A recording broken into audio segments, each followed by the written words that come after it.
జనరల్‌గా పిల్లలు ఏదైనా మట్టో, ఏదైనా పట్టుకున్నప్పుడు మురికి వస్తువులు అమ్మలు ఏం చేస్తారంటే సబ్బు పెట్టి చేయి కడుగుతారు. ఆ సబ్బులోనే సగం చెడు ఉందనమాట. వీళ్ళు పట్టుకున్న ఈ మురికి, ఆ వస్తువులు వీటిలో ఉన్న చెడు కన్నా కూడా వాళ్ళు కడిగిన సబ్బులోనే ఎక్కువ కెమికల్స్, పిల్లలకి హార్మ్‌ఫుల్ కెమికల్స్ ఉన్నాయి. సో, నాకు తెలిసిన ఒక టిప్ ఏందంటే ఆలం ఉంటుంది కదా! పటిక, దాని పొడిని కొంచెం ఒక మగ్గులో కలిపెట్టి సబ్బుతో కడిగిన తర్వాత జస్ట్ దాంట్లో చేతులు అది ఒక రోజుకి ఒక మగ్గులో ఒక స్పూన్ వేసి పెట్టుకున్నారంటే ఆ రోజంతా వాడుకోవచ్చు. సబ్బు పెట్టి ఏదైనా చేయి కడిగినప్పుడు మళ్ళీ దీంట్లో ఒకసారి డిప్ చేసి తర్వాత చేతులు నీట్గా తుడుచుకోవడం చాలా మంచిదనమాట.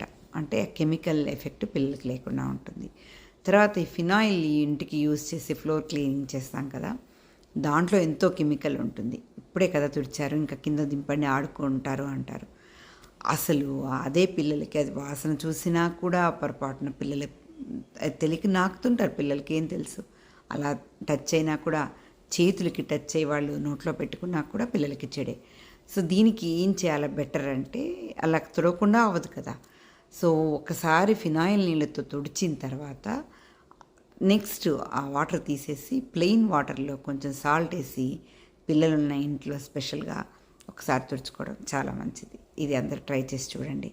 తర్వాత బౌల్స్ కూడా అంతే. పిల్లలకి పెట్టే ఆహారం పెట్టే బౌల్స్ ఇప్పుడే కడిగిన సబ్బు పెట్టి బాగా ఆ బ్రష్కే చాలా బ్యాక్టీరియా ఉంటుంది. ఎందుకంటే ఎవరు కూడా చాలామంది ఇళ్లలో పని వాళ్ళు కానీ వాళ్ళే కానీ కడిగిన అంట్లు తోమిన తర్వాత దానికి ఆ బ్రష్ని ఫస్ట్ క్లీన్ చేయాలన్నమాట. దాన్ని బాగా వాష్ చేసి పక్కన పెట్టాలి, డ్రై చేయాలి, ఎండ ఉన్నప్పుడు కొంచెం ఎండలో పెట్టాలి.